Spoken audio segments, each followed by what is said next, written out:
ওরে কিছু বলো না, ও আমার মেয়ে। আচ্ছা, আর ইউ কেয়ারিং? তুমি কি দুষ্টুমি করছো? কয় না না, সে আমার মেয়ে, আমি তোমার মেয়ে, তোমার কাছে সিগারেট চাচ্ছে, দেরি হয়েছে পরে তোমাকে গালি দিচ্ছে তোমার মেয়ে। বলছে ইটস মাই সোসাইটি, এটা আমার সমাজ। কিন্তু আমার সমাজ কি? আজকে আমার স্কুলের ছেলে মেয়েগুলো নষ্ট হয়ে যাচ্ছে, ঠিক না বেটি? ক্লাস 5-6 এর পোলাপান বিড়ি খায়, আসলে নাই? কলেজের ছেলে মেয়েরা বসে বসে একই সাথে গাঁজা খায়। কি হবে এই পোলাপান দিয়ে? আপনার বাচ্চাদেরকে কোরআন শিখান। কোরআন পড়লেই বাচ্চারা ভদ্র হয়ে যায়, ঠিক না বেঠিক? কোরআন মানুষকে ভদ্র করে। যেমন মসজিদে গেলে যত বড় সন্ত্রাসী হোক মাথা নিচের দিকে, ঠিক না বেঠিক? বিনয় দান করে দেন কে? কারণ মসজিদের ভিতরে 24 ঘন্টা কোরআন তেলাওয়াত হয়। কি হয়? কোরআন তেলাওয়াত হয়, তসবিহ হয়, তাহলিল হয়। তসবিহ তাহলিল যেখানে শান্তি আছে। কত দরবেশ আল্লাহর ভক্ত নবীজির উম্মত এই মসজিদে করে রে ভাই কোরআন তেলাওয়াত। আমি তাদের সাথে কেঁদে কেঁদে আল্লাহর নাম জপতে চাই, আল্লাহর নাম জপতে চাই। মসজিদের পাশে আমার। আল্লাহ আমাদের দোয়া কবুল করেন। আমরা মসজিদ ছাড়বো না, রাজি আছে না নাই? 5 ওয়াক্ত নামাজ আজকে থেকে ছাড়বো না, রাজি আছেন তো ভাইয়েরা? একটু হাত তুলে দেখা দেন, বলেন হে আল্লাহ, আপনার নামে শপথ করছি জীবনে আর কোনোদিন ফরজ নামাজ, ফরজ রোজা, ফরজ পর্দা ছেড়ে দেব না। আমিন ইয়া রাব্বাল আলামিন। মা বাপের জন্য দোয়া করবেন তো? একজন সাহাবী রাদিয়াল্লাহু আনহু, তিনি অনেক দিন পরে স্বপ্ন দেখেন ওনার আব্বার কবরটা অন্ধকার। রাসূলের কাছে গিয়ে বলছেন, ইয়া রাসূলুল্লাহ, আমি দেখি আব্বার কবরটা অন্ধকার। রাসূল বলছেন, তুমি বোধহয় পিতামাতার জন্য দোয়া করো না, তুমি দোয়া করো, প্রত্যেক দোয়াতে আল্লাহ একটা নূরের বাতি কবরে জ্বালিয়ে দিবেন। ওই সাহাবী রাদিয়াল্লাহু আনহু দোয়া করা শুরু করলেন। কিছুদিন পরে আবার স্বপ্ন দেখলেন পুরা কবরটা নূরের বাতিতে ভরপুর হয়ে আছে। আমরা দুনিয়াতে যা কিছু করি পিতামাতার অবদান, ঠিক না বা ঠিক? এজন্য আল্লাহ বলছেন, আনিশকুরুলি ওয়ালে ওয়ালিদাইক, আমার কৃতজ্ঞ হও, পিতামাতার কৃতজ্ঞ হও। কারণ ফিরে যেতে হবে কার কাছে? আল্লাহর কাছেই ফিরে যেতে হবে। পিতামাতা সবচেয়ে খুশি হয় ইসলামের কাজ করলে, দ্বীনের কাজ করলে। আমাদের পিতামাতা আমরা এমন পেয়েছি, বহু নবী আলাইহিস সালাম পিতামাতার জন্য দোয়া করেছেন, সেই দোয়া কবুল হয় নাই। কারণ ইব্রাহিম আলাইহিস সালামের বাপ ছিল মুশরিক, তিনার দোয়া তার বাপের জন্য কবুল হয়নি। তবে একদম হয়নি বলা যাবে না, আল্লাহ তার আকৃতিটা চেঞ্জ করে দিবেন যাতে কেউ টেন না পায়। উনি ইব্রাহিম আলাইহিস সালামের পিতা, তিনি দোয়া করেছেন, রব্বিগফিরলি ওয়ালিওয়ালিদাইয়া ওয়ালিল মুমিনিনা ইয়াওমা ইয়াকুমুল হিসাব। হে আল্লাহ, আমাকে মাফ করে দেন, আমার আব্বা আম্মাকে মাফ করে দেন, আর সব মুমিনদেরকে কিয়ামতে আপনি মাফ করে দেন। কখন দোয়ার ওয়াদা করেছেন? যখন পিতাকে বলতেছিলেন মূর্তির ব্যাপারে, বাবা আপনি এগুলোর ইবাদত করেন না, আতাবুদু আসনামান লা ইউসমাউ লা ইউবসির, এমন মূর্তির পূজা আপনি করেন, কানেও শুনে না, চোখেও। ইব্রাহিম বলছে, লা আজরে মান্নাক, তোরে পাথর মেরে আমি খুন করব। ছেলে উত্তরে দিচ্ছে, লা আস্তাগফিরান্না লাকা ইলা রাব্বি, আপনি আমাকে পাথর মারবেন, আমি আপনার জন্য আল্লাহর কাছে কেঁদে কেঁদে দোয়া চাইব, আপনার গুনার জন্য মাপ চাইব। কার কাছে? এই হলো ছেলে মেয়ের কথোপকথন, ছেলে আর বাপের কথোপকথন। বাপ রাগ করবে কিন্তু ছেলে রাগ করতে পারবে? ছেলে ঠান্ডা থাকবে কার হুকুম? আল্লাহর হুকুম। আকুল লাহুম কাওলান কারীমা আখফিদ লাহুমা জানাহাদ যুল্লি মিনার রাহমা, রহমতের ডানা বিছিয়ে দাও। তোমার রহমতের ডানা তোমার ইনকাম, রহমতের ডানা তোমার হাত পা, রহমতের ডানা তোমার বিবির হাত, রহমতের ডানা তোমার ছেলে মেয়েদের খেদমত, রহমতের ডানা তোমার কাজের লোক। এই সব পিতামাতার জন্য দাও। সব শেষে দোয়া করো, রব্বির হামহুমা কামা রাব্বায়ানি সগীরা। আমার মা গেছে চলে, আমার বাবা গেছে চলে, দুজনারে জান্নাত দিও তোমার আরশ তলে, মা গেছে চলে। আল্লাহ কবুল করুক। মায়ের জন্য খেদমত কয় গুণ, আর মারে আমরা মারি কয় গুণ। সিরাজগঞ্জে যৌতুক আসেনি? হ্যাঁ, যৌতুক যারা খেয়েছো, বিবি মাফ না করলে আল্লাহ তোর মাফ করবে না। বিবির পায়ে ধরে পড়ে থাকবি আজকে ঘরে গিয়ে, মূর্খ। যৌতুক এসেছে হিন্দু সমাজ থেকে, যৌতুকের সাথে মুসলমানের কোনো সম্পর্ক নাই। হিন্দু সমাজে মেয়েদের কোনো অধিকার নাই, যা বাপের বাড়ি থেকে নিতে পারে। কিন্তু আমার ইসলাম কি এরকম? লিজ্জাকারে মিসলু হাজ্জিল উনসায়াইন, ছেলে পাবে 2 ভাগ, মেয়ে পাবে 1 ভাগ। কিন্তু জীবদ্দশায় যদি বন্টন করে, ছেলেও 2 ভাগ, মেয়েও 2 ভাগেই হলো ইসলামের বন্টন। নোমান ইবনে বশিরের বুখারীর হাদিস, আপনি যদি জীবদ্দশায় পিতামাতা বন্টন করে যান, ছেলেকে 2 ভাগ, মেয়েকেও 2 ভাগ। আগে কাকে দিবেন? আগে দিবেন মেয়েকে। সূরা লোকমান আল্লাহ বলছেন, ওয়া ওয়াসাইনাল ইনসানা বিওয়ালিদাই হামালাতুহু উম্মুহু ওয়াহানান আলা ওয়াহান ওয়াফিসালুহু ফি আমাইন আনিশকুরু লি ওয়া লিওয়ালিদাইক ওয়া ইলাইয়াল মাসির। হে দুনিয়ার মানুষ, 2 জনের ব্যাপারে ওসিয়ত করছি। 2 জনের কথা বলেই মায়ের দিকটা নিলেন কে? হামালাতহু উম্মুহু, তোমার মা তোমাকে পেটে ধারণ করেছেন। আফিসালুহু ফি আমাইন, 2 বছর তিনি তোমাকে দুধ পান করিয়েছেন। প্রসব বেদনা সয়েছেন কে? মা। এই জন্য মেয়েকে দিবেন আগে, মেয়েকে দিবেন আগে। ভালোটা দিবেন মেয়েকে, ভালোটা দিবেন মেয়েকে, আপনি পরে নিবেন। অথচ আমাদের দেশে হয় কি? তার উল্টা, সবার শেষে খায় মেয়েরা, না সবার আগে খাবে মেয়েরা। মা এসা বলছেন, আমরা একসাথে খেতে বসতাম রাহমাতাল লিল আলামিনের সাথে। রাসূল খুব সুন্দর সারিদ পছন্দ করতেন।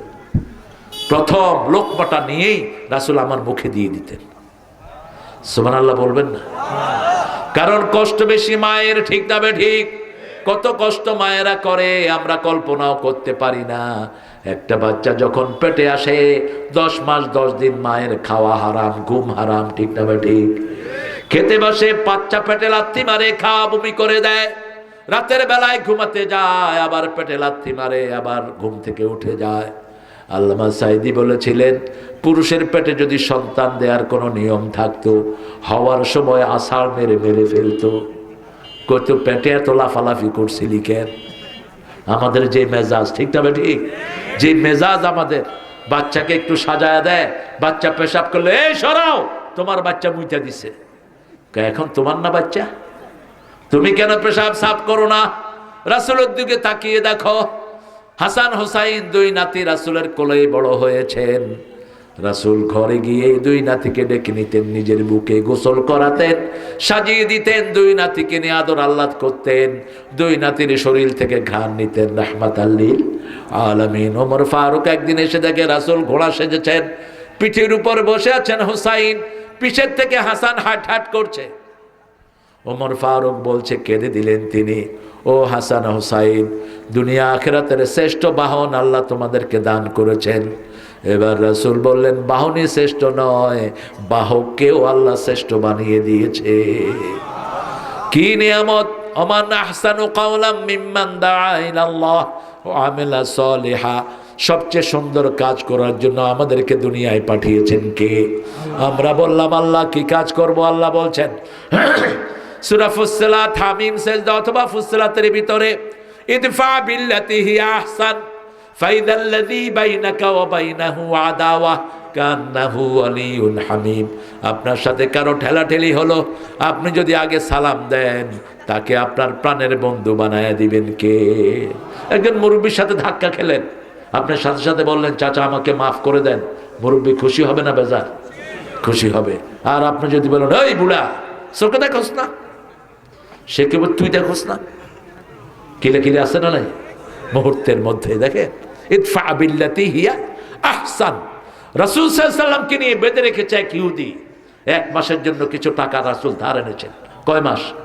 1 মাস। 7 দিন না যেতে ইহুদি রাসূলকে ঘরে নিয়ে বেঁধে রেখেছে। সাহাবায়ে কেরাম বেরিয়ে পড়লেন মদিনায়। কোথায় রাসূল? শোনা গেল রাসূল ইহুদির ঘরে। ওমর এসেছেন, আবু বকর আলী, এক ওমরই এরকম শত ইহুদিকে খেয়ে ফেলতে পারে। ঠিক তবে ঠিক। ওমর বলছে, ও ইহুদি বেরিয়ে আয়। রাসূল ওমরের কড়া গলা শুনে বললেন, ওমর, এই ইহুদির থেকে আমি টাকা ধার নিয়েছি, আমি তার থেকে উপকার পেয়েছি, তার কোনো ক্ষতি করো না। সুবহানাল্লাহ বলবেন না? ইদফা বিল্লাতি হিয়া আহসান, তার কোনো ক্ষতি করো না। ইহুদি এখন ভয়ে থরথর করে কাঁপছে। রাসূল বলছেন সাল্লাল্লাহু, তোমার কাছে থেকে 1 মাসের সময় নিয়েছি, 1 সপ্তাহ না যেতে কেন তুমি আমার সাথে এই দুর্ব্যবহার করলা? ইহুদি বলছে, ইয়া রাসূলুল্লাহ, আমাকে মাফ করে দেন, আমি পরীক্ষা করতে চেয়েছি আপনি নরমাল মানুষ না আল্লাহর নবী। আমার এখন ইয়াকিন হয়েছে আপনি আল্লাহর নবী। আমি পড়ে নিচ্ছি, লা ইলাহা ইল্লাল্লাহু মুহাম্মাদুর রাসূলুল্লাহ সাল্লাল্লাহু। রাসূল সাল্লাল্লাহু আলাইহি সাল্লাম মদিনায় গেলেন। ইদফা বিল্লাতি হিয়া আহসান, একটা সুন্দর ছেলে এসে বলছে, এগুলো আপনাকে ভিক্ষা দিচ্ছি, খান, খয়রাত। রাসূল বললেন, কোন নবীর জন্য খয়রাত খাওয়া জায়েজ নাই, গরিব সাহাবীদেরকে দাও। কিছুদিন পরে ওই সাহাবী আবার আসলেন, এসে বললেন, এটা আপনার জন্য হাদিয়া। রাসূল একটা খেলেন, অন্যদেরকে দিলেন খেতে। হাদিয়া দেওয়া সুন্নত, নেওয়া সুন্নত। এবার রাসূল বলছেন, তুমি কি আমাকে টেস্ট করছো নাকি? তুমি কে? যুবক বলছে, ইয়া রাসূলুল্লাহ, আপনার জন্য আমি ঘর ছেড়েছি, বাড়ি ছেড়েছি, 100 কোটি টাকার সব ছেড়ে আপনাকে পাওয়ার জন্য এই মদিনায় আমি দাসত্ব গ্রহণ করেছি। আমার নাম সালমান। কি নাম? সালমান। আমি পারস্যের এক যুবক। আমি তাওরাতে পড়েছি ঈসা আলাইহিস সালামের পরে একজন নবী আসবেন, তিনি সত্য নবী, তার নাম আহমদ। আপনিই তো সেই আহমদ। আমি আপনার পিঠের মধ্যে মোহরে নবুয়ত দেখতে চাই। পিঠের ঠিক এখানে মোহরে নবুয়ত ছিল। রাসূল উদলা করে দিলেন। সালমান সেখানে চুমু দিয়ে পড়ে থাকলেন। তিনি কাঁদছেন, রাসূল তার চোখের পানি মুছে দিলেন। মুসলমানদের প্রয়োজন কোনো দুঃখী মানুষ যেন তার পাশে না থাকে। কোনো অটোকে আমরা, অটোর থেকে কোনো চাঁদা নিতে আমরা কাউকে দেব না। ঠিক না ঠিক? রাস্তার পাশে বসে তরকারি বেচে এই লোকটার পর কেউ নির্যাতন করলে তাকে আমরা এমনি ছেড়ে দেব না। ও আমার ভাই, ও আমার কি ভাই, সারাদিন তরকারি বেচে কি পায় সংসারের জন্য। রাসূল সাল্লাল্লাহু আলাইহি সাল্লাম বললেন, শোনো সালমান, তুমি ইহুদিকে বলো কি হলে তোমাকে মুক্ত করবে। ইহুদির বাচ্চা বলল, 100 গাছ রুকবা, যেদিন খেজুর ধরবে সেই দিন তুমি আজাদ। রাসূল বললেন, যাও তাকে বলো 100 গাছ কিনে দিতে, আমি তোমার বাড়িতে গিয়ে গাছ রোপণ করে দেব। রাসূল চলে গেলেন, সাথে গেলেন ওমর ফারুক রাদিয়াল্লাহু আনহু। রাসূল একটা একটা করে গাছ রুকলেন। 90টা গাছ রাসূল রুকলেন, 10টা গাছ রুকলেন ওমর ফারুক রাদিয়াল্লাহু। রাসূল সেখানে পানি ঢেলে দিলেন আর দোয়া করলেন, আল্লাহ এই গাছগুলোর ভিতরে 1 সপ্তাহের মধ্যে আপনি খেজুর দিয়ে দেন। আরো আস্তে কোন সুবহানাল্লাহ। ইদফা বিল্লাতি হিয়া আহসান, সর্বশ্রেষ্ঠ পদ্ধতিতে তুমি উত্তর দাও, সবচেয়ে সুন্দর করে কথা বলো। তোমাকে প্রাণের বন্ধু বানায়া দিবেন কে? আমার মাহফিল নষ্ট করতে এসেছে বহু জায়গায়, এবারও কিছুদিন আগে মাহফিল নষ্ট করতে এসেছে, শেষে এসে টাকা দিয়ে তারপরে বিদায় হয়েছে। আপনি মানুষকে কাছে ডাকেন, সেলমান কাতা ওয়াফু আম্মান যালামাক, যে জুলুম করে তাকে মাফ করো, যে সম্পর্ক ছিন্ন করতে চায় তার সাথে সম্পর্ক লাগায় দাও। সালমান রাদিয়াল্লাহু আনহুর বাড়িতে রাসূল গেলেন, গাছ দেখলেন, গাছ 90টার ভিতরে খেজুর চলে আসছে, 10টায় খেজুর আসে নাই। রাসূল বললেন, আসে নাই কেন? ওমর ফারুক বললেন, এগুলো আমি রোপণ করেছি। রাসূল আবার পানি দিয়ে দোয়া করলেন, ওই 10টাতেও আল্লাহ খেজুর দিয়ে দিলেন। সালমান কালেমা পড়লেন, লা ইলাহা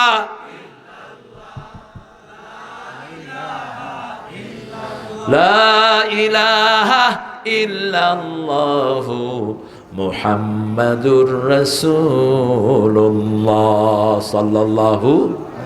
আসুন আবার পড়ি, তাবারাকাল্লাযী, পড়েন, তাবারাকাল্লাযী বিয়াদিহিল মুলক ওয়া হুয়া আলা কুল্লি শাইইন কাদির, আল্লাযী খালাকাল মাউতা ওয়াল হায়াতা লিয়াবলুয়াকুম আইয়ুকুম আহসানু আমালা ওয়া হুয়াল আজিজুল গফুর। কেন আজিজ বললেন? আপনি জিকির করবেন না, জিকির কেমনে করতে হয় তিনি জানেন, ঠিক না? ঠিক। করোনা যখন আসলো মসজিদে মুসল্লি বাড়ছে না কমছে? হ্যাঁ, কি বাড়া বাড়ছে। গিয়ে দেখে মসজিদ বোঝায়।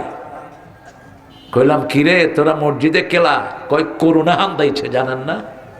ঢাকা। আমি কি এর করোনা? কয় রোগ রোগ ধরবো আর ফিনিশ।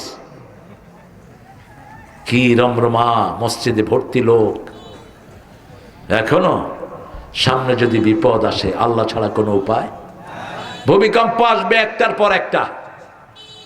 রাসূল বলছেন সাল্লাল্লাহু খাসফুন ফিল মাগরিব খাসফুন ফিল মাশরিক, বিশাল ভূমিকম্পে উত্তরের একটা মহাপ্রদেশ সাগরের তলে তলিয়ে যাবে, দক্ষিণের একটা মহাপ্রদেশ সাগরের তলে তলিয়ে যাবে। মরুভূমির দেশ কোন দেশ? জাপান। যে কোনো সময় তলিয়ে যেতে। বাংলাদেশও কিন্তু মুক্ত নয়। ছোটখাটো ভূমিকম্প হচ্ছে কিনা? হচ্ছে। বড়গুলোর আলামত। আল্লাহ আমাদেরকে হেফাজত করুক। ভূমিকম্প থেকে বাঁচার জন্য 3টা কাজ ছেড়ে দিবেন। কয়টা? 3টা কাজ ভূমিকম্প ডেকে আনে। মা আয়েশার বর্ণনা, তিনি বলছেন ইয়া রাসূলুল্লাহ ভূমিকম্প কেন হয়? রাসূল বললেন যেখানে বাজনা আছে সেখানে কি আসে? ভূমিকম্প। যেখানে মদ আছে সেখানে কি আসে? ভূমিকম্প। যেখানে জিনা ব্যভিচার আছে সেখানে কি আছে? ভূমিকম্প আছে। এই 3টা থেকে বাঁচান, আপনার সংসার আপনার পরিবারকে বাঁচান।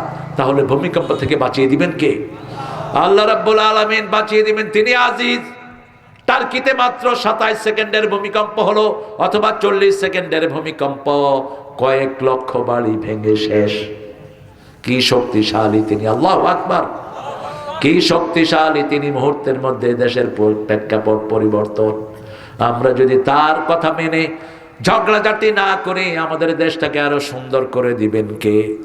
বাংলাদেশের মতো সম্ভাবনার দেশ দুনিয়াতে আর একটাও নাই। আপনাদের এই সিরাজগঞ্জে কত পোটেনশিয়ালিটি দেখেন, কত নেয়ামত। সবচেয়ে বেশি লুঙ্গি কোথায়? সবচেয়ে বেশি দুধ কোথায়? সবচেয়ে বেশি সুন্দর মাছ কোথায়? সিরাজগঞ্জ। আসলে মানুষ যেতে চায় না। পদ্মা, এই যে যমুনা এত ভাঙছে, কিন্তু পাড়ে মানুষ আসে না নাই? কেন? যমুনাতে জাল মারলেই কি উঠে? মাছ উঠে। কি সুন্দর ফল ফসলাদি, তরি তরকারি, কোনটা কম আছে বলেন?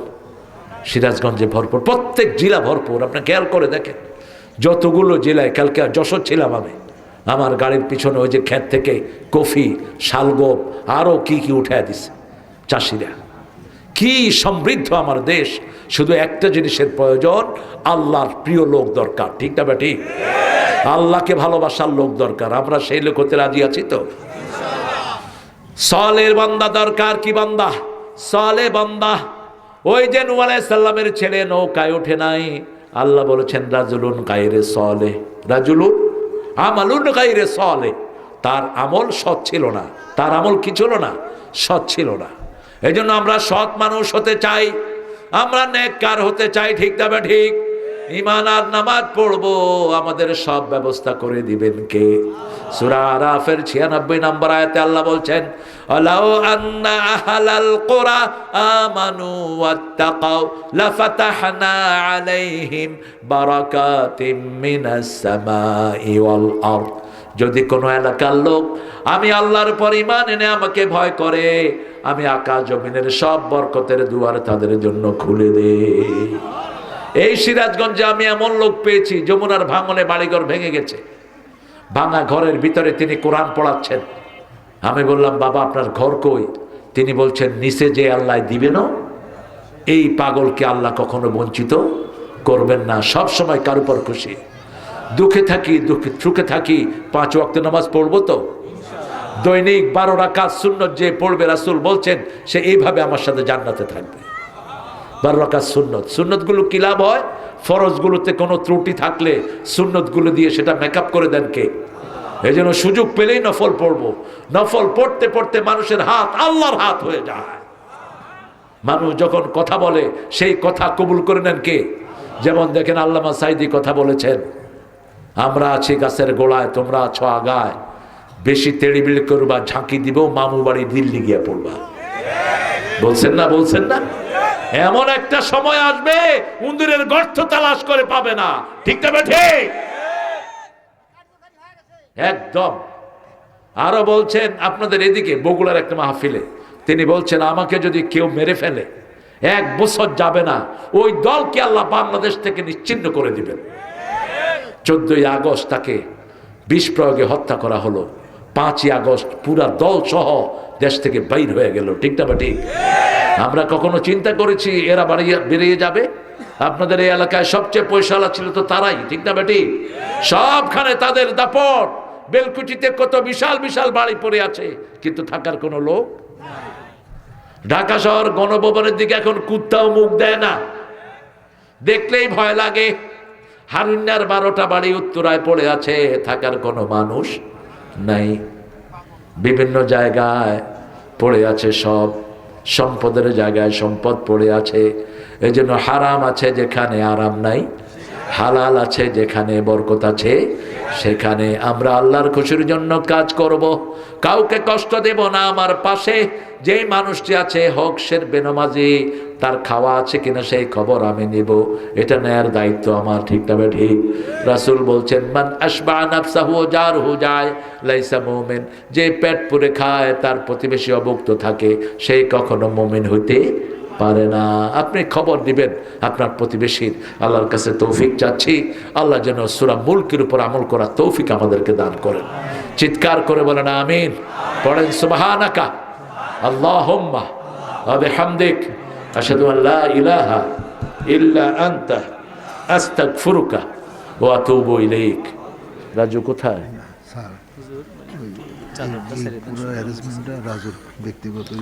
আচ্ছা, ঠিক আছে। হ্যাঁ, আমরা উঠবো না প্রিয় ভাইরা। এই মাহফিলটা প্রতি বছর হোক, আপনারা চান তো? আপনারা দেখেন কত সুন্দর একটা স্টেজ করেছে, একদম কানায় কানায় আপনারা ভরপুর করে দিয়েছেন। আমি খুবই প্রীত আপনাদের সিরাজগঞ্জের মানুষের ডায়াবেটিস কম অন্তত।